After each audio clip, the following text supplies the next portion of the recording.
नमस्कार दोस्तों। तो क्या अब गौतम अडानी की, जो नरेंद्र मोदी के सबसे खास मित्र हैं, उनकी तमाम सारी सेल कंपनियों का खुलासा होगा? क्या जो उन्होंने 38 सेल कंपनियां बना रखी हैं, इन सेल कंपनियों का खेल क्या है और नरेंद्र मोदी का इससे क्या कनेक्शन? इस कनेक्शन पे जब बात करते हैं तो तमाम सारी चीजें आती हैं। हिंडनबर्ग की रिपोर्ट आई थी और उस रिपोर्ट पर आज तक आखिर नरेंद्र मोदी सरकार चुप्पी क्यों साधे? क्यों सुप्रीम कोर्ट उस पर सीबीआई जांच का आदेश नहीं कर रहा है? वजह क्या है? क्या लाभ दिया गया है सरकार की तरफ से? सवाल है। अंतरराष्ट्रीय टेंडर होना चाहिए था राफेल के खरीद के मामले में, वो क्यों नहीं किया गया? कांग्रेस सरकार के दौरान जब 2012 में राफेल खरीद का सौदा हुआ था तब अंतरराष्ट्रीय टेंडर से हुआ था और तब राफेल ने 526 करोड़ रुपए में एक विमान देने का जो वो किया था सौदा, उसमें 126 विमान खरीदने की योजना थी और 126 विमान में 108 विमान भारत के एचएएल में ही बनने थे। यानी उसका प्रॉफिट हमारी पीएसयू को मिलना था, हमारे देश के लोगों को मिलना था, उनको रोजगार मिलना था और इसी पैसे में हमें वो टेक्नोलॉजी भी दे रहे थे, यानी हमें उसका भी कोई एक्स्ट्रा पेमेंट नहीं करना था। लेकिन नरेंद्र मोदी सरकार ने 1670 करोड़ रुपए में वही राफेल जो 526 में मिल रहा था, 1670 करोड़ रुपए में खरीदा और 36 खरीदे और उसके बाद में टेक्नोलॉजी भी नहीं मिली। स्थिति क्या है? जितने में हमारे 126 खरीद जाते, उतने में नरेंद्र मोदी सिर्फ खरीद रहे हैं 36, और वो भी हमारे यहां के लोगों को रोजगार मिलता, हमारे यहां काम मिलता, जिसका फायदा हमें होना था। लेकिन साहब, मोदी है तो मुमकिन है और सुप्रीम कोर्ट ने उसमें भी जांच का आदेश नहीं दिया। जो है नमामि गंगे जो प्रोजेक्ट है नरेंद्र मोदी ने, उसमें आप देखिए जिस तरह से घोटाला हुआ, लगातार उसका बजट भी बढ़ता रहा, कभी 20,000 करोड़, कभी 30,000 करोड़ से अधिक, कभी कितना करोड़, और इस तरीके से उसमें 50,000 करोड़ रुपया का घोटाला हुआ। 20,000 करोड़ रुपए का फायदा तो सिर्फ अडानी को दे दिया गया। क्यों? क्योंकि गंगा को साफ करने का जिम्मा ही उन्हें सौंप दिया गया। इसको लेके इलाहाबाद हाईकोर्ट ने फटकार भी लगाई थी, लेकिन उसके बाद वो भी चुप हो गया, फिर कोई कहने वाला नहीं। क्यों? पड़ गई होगी ऊपर से डांट। सब ये स्थिति है, अब कोई बात नहीं कर रहा है। और गंगा की स्थिति यह है कि बनारस में तो गंगा गंदा नाला बनी चुकी है। आप यदि ऋषिकेश में भी जाएंगे तो वहां भी जो गंगा का जल है वो प्रदूषित हो चुका है। और ये मैं नहीं कह रहा हूं, उत्तराखंड सरकार और केंद्र सरकार कह रही है। तो साहब, वो 50-60 हजार करोड़ रुपया कौन सी गंगा में बह गया? और जो सीवरेज ट्रीटमेंट प्लांट अडानी को लगवाए गए, उनमें क्या ट्रीट हो रहा है? यानी खेल तो है। चलिए, आप कहेंगे उसकी जांच नहीं हुई, फिर क्या कहा जाए? नहीं हुई। कैग ने जिनकी रिपोर्ट दी, नरेंद्र मोदी सरकार में 7 रिपोर्ट दी थी, 7 घोटालों का खुलासा किया था।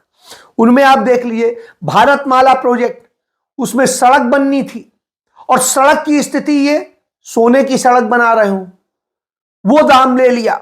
और जिस तरीके से उसमें घोटाला किया गया, सीसीईए इसने जो है 5,35,000 करोड़ रुपए की लागत से 34,800 किलोमीटर की सड़क की मंजूरी दी थी।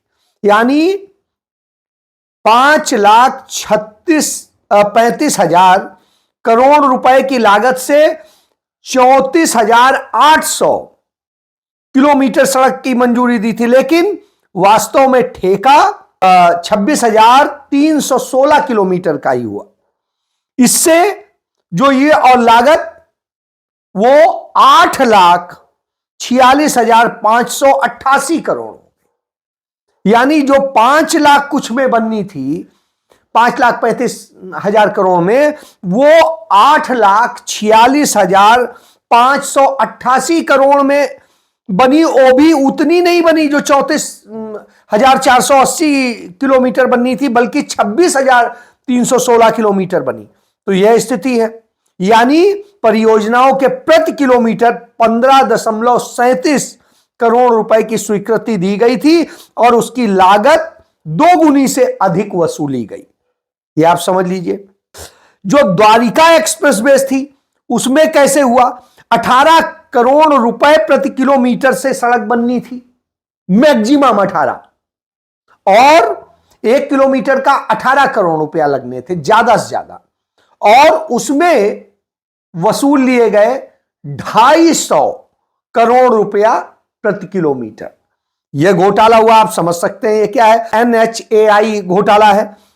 इसी तरीके से जो हुआ कि आपको याद होगा, और मृत लोगों को जिंदा दिखा दिया गया, और इस तरह से करके जो आयुष्मान घोटाला है वो 7.5 लाख करोड़ रुपए का हो गया। अयोध्या विकास परियोजना है, जो अयोध्या में आप सब राम मंदिर चिल्ला रहे हैं, उसमें किस तरह से प्रोजेक्ट ठेकेदारों को मुनाफा देने के लिए घोटाला किया गया, वो घोटाला है।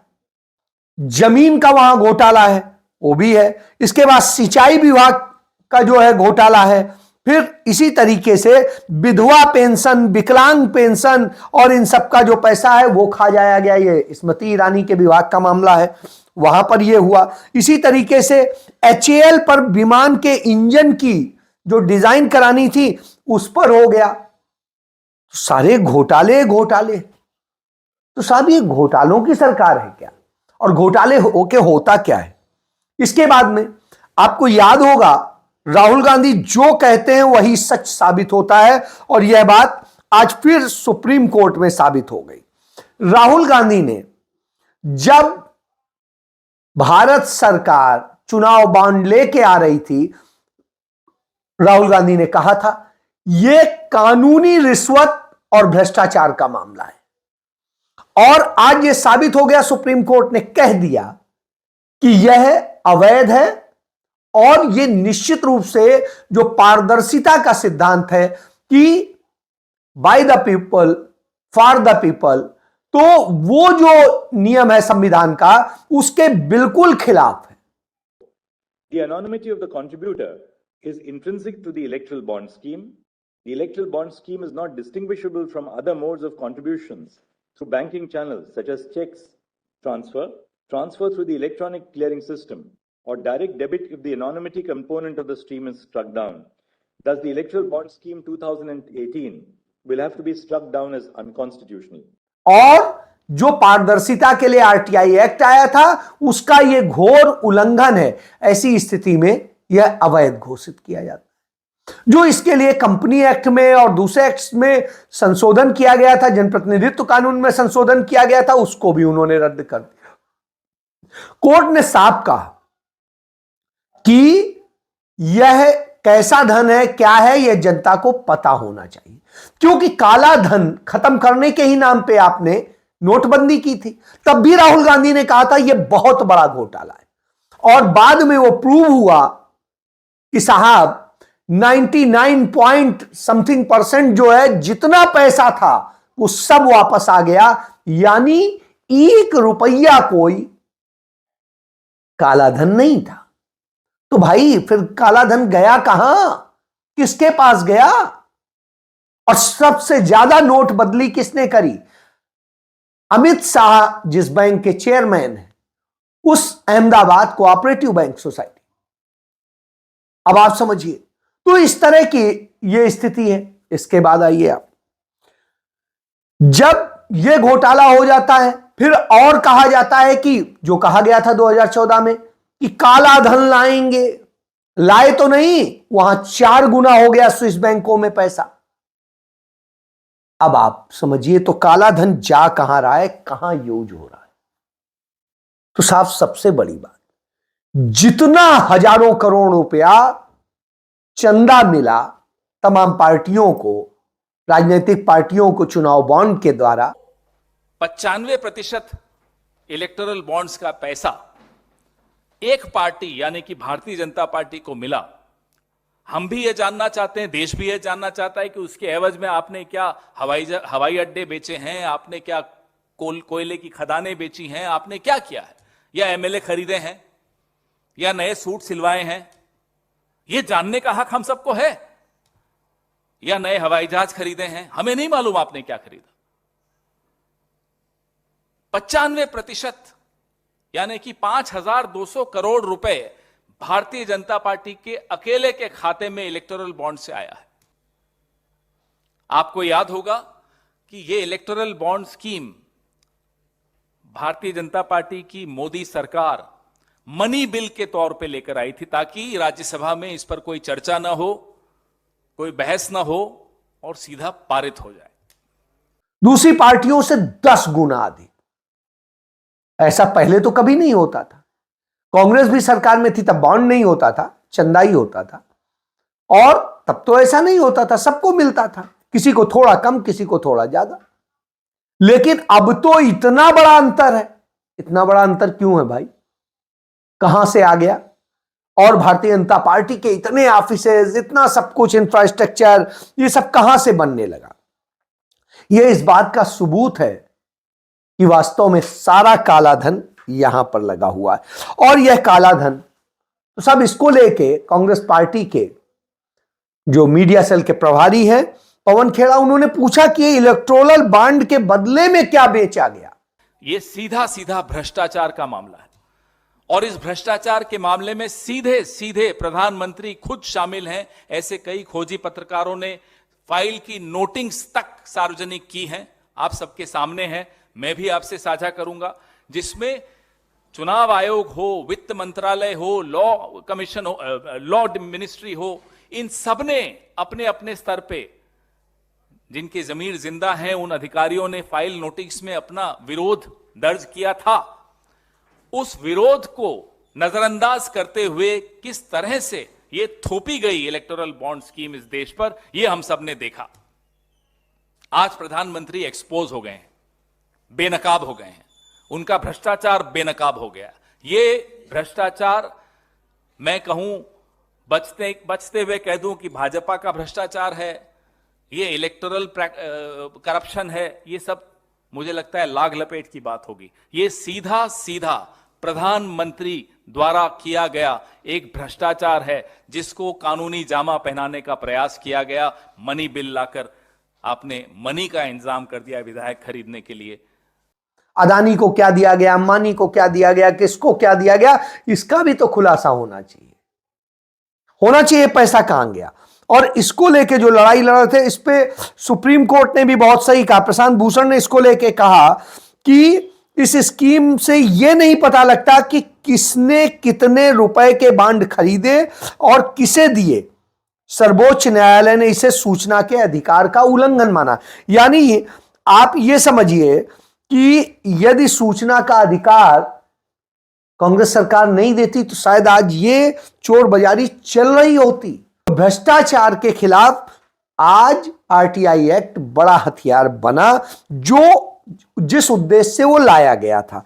इसके बाद में इलेक्टोरल बॉन्ड के नाम पर जिस तरीके से सारी लूट हुई है वो मैं आपको बता ही चुका हूं। हालांकि मैंने एक चीज देखी कि राहुल गांधी जो जब कहे हैं आज तक वही सही साबित हुआ है। राहुल गांधी ने कहा था कोरोना का संकट है और उसको लेकर के उन्होंने बार बार सरकार को चिताया। जो सरकार भारतीय जनता पार्टी के लोग उन्हें ट्रोल करने लगे और बाद में वही सही साबित हुआ। इस देश के 60 लाख लोग मौत के मुंह में चले गए और नरेंद्र मोदी सरकार ने उसमें भी चोरी की।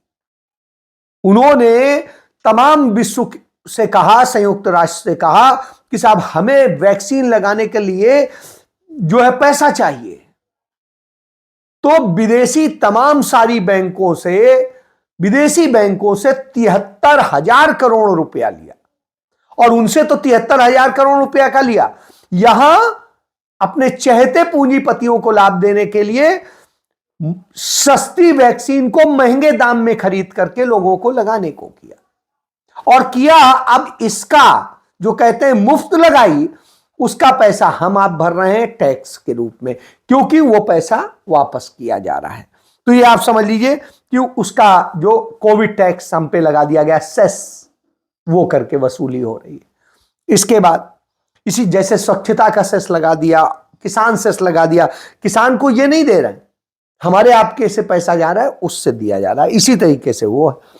इसके बाद में आप देखिए, राहुल गांधी ने अडानी के बारे में पूछा था, मैं अडानी के बारे में बता ही चुका हूं कि सारी चीजें। काले कृषि कानूनों को लेकर के राहुल गांधी बहुत संजीदा थे, उसको लेकर बार बार पूछते थे। मुझे आज भी याद है कि मेरी जब पहली मुलाकात हुई थी राहुल गांधी से, तो उनका इंटरव्यू किया था, उसमें उन्होंने किसानों के प्रति चिंता व्यक्त की थी, वो है। उसके बाद में जब मेरी उनसे दोबारा तिबारा मुलाकात हुई, तो उन्होंने किसानों के प्रति, देश की अर्थव्यवस्था के प्रति, सबके प्रति इतनी बातें की थी कि उसका नतीजा यह हुआ कि मैंने उस पर तमाम सारे आर्टिकल लिखे, उन्हीं की बातों से जो तथ्य निकले थे, और वो आज साबित होते हैं। और ये मैं आज तब कह रहा हूं, जो मैंने 2018 में लिखे, 19 में लिखे, वो 100% सही साबित हो। तो यह स्थिति है कि राहुल गांधी जो कहते हैं वो सही साबित होता है। उन्होंने चीन के बारे में कहा था, आज वही स्थिति है। हम राफेल भले ले आए, चिल्ला रहे थे तमाम चीजें के, आज हम पता नहीं चीन का क्या कर देंगे, चीन डरा और न जाने क्या क्या यहां का मीडिया चला रहा था। असलियत यह है कि चीन के आगे हम डर गए और चीन ने हमारी हजारों किलोमीटर जमीन कब्जा कर ली। राहुल गांधी इस पे बोल रहे हैं, इस पे भी कुछ नहीं कहा जा रहा है।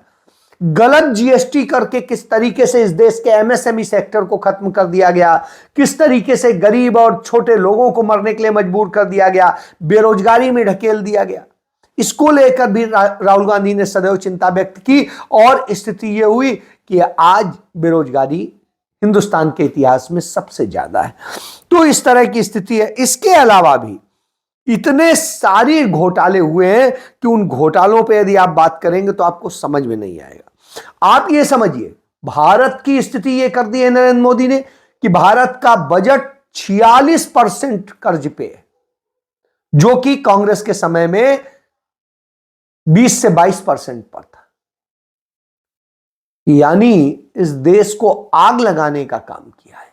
और यह तब है जब हम पर जो टैक्स लगते थे वो टैक्स बढ़ गए, किसानों पे भी टैक्स लग गए, खाने पीने की चीजों पे भी लग गए, रोटी पे भी लग गए, दूध पे भी लग गए। आप ये समझिए, तो टैक्स टैक्स टैक्स, हमको निकाल लो हमारी जेब से। यह दशा नरेंद्र मोदी ने कर दी। दूसरी तरफ जो कारपोरेट है उसके टैक्स कम कर दिए गए, उसको टैक्स में छूट दी जाती है।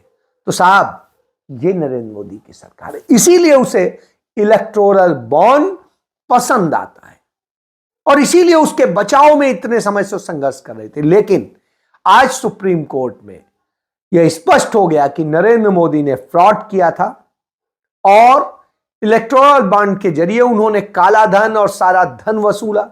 वहीं दूसरी तरफ अभी भी एक मसला फंसा हुआ है कि उन्होंने सरकारी दफ्तर में, सरकारी पते पर, सरकारी जगह पर एक वो बना दिया फंड, जो कोरोना काल में बनाया था, पीएम केयर फंड।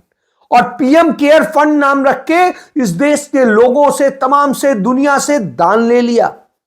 और दान के नाम पे जो पैसा आया, बाद में पता चलता है कि साहब वो तो उनका अपना निजी फंड है, उनके अपने मंत्री और उनके अपने आपस में ही मिलके बना के, और वो लूट रहे हैं, चाहे जहां खर्च कर रहे हैं उसका कोई जवाबदेही नहीं। उसे सरकारी डोमेन भी मिल गया, गवर्नमेंट इनका। तो यह दशा है।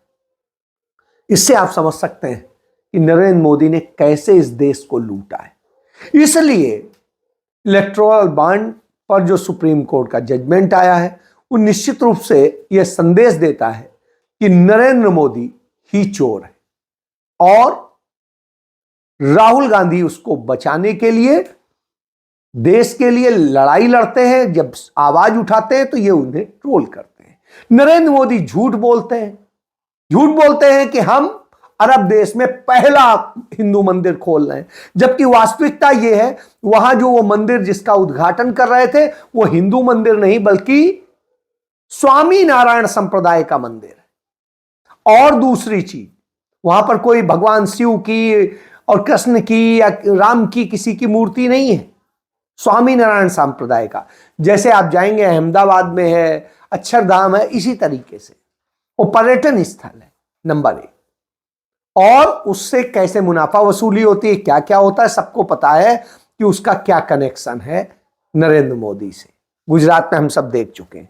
दूसरी चीज कि जब वो ये कहते हैं तो 100% झूठ कहते हैं, क्योंकि अरब कंट्रीज में, खाड़ी देशों में इससे पहले कई मंदिर मौजूद है। पंडित जवाहरलाल नेहरू के समय मंदिर बनना वहां शुरू हुए थे और आज तक तमाम मंदिर तो यह सकते हैं। इसलिए झूठ के बल पर, रिश्वत के बल पर, भ्रष्टाचार के बल पर नरेंद्र मोदी खड़े हैं, इसीलिए उन्हें भ्रष्टाचारी पसंद आते हैं। और किसी भी पार्टी के भ्रष्टाचारी उनकी पार्टी में जब ज्वाइन करते हैं तो वो बड़े खुश होते हैं, और जब ईमानदार लोगों को के ऊपर हमला करते हैं या दूसरे लोगों को बदनाम करते हैं। यह इनका चरित्र है। तो अब यह सामने आने लगा कि यही जो राहुल गांधी कहते थे चौकीदार ही चोर है, सचमुच चौकीदार ही चोर निकल रहा है। जय हिंद।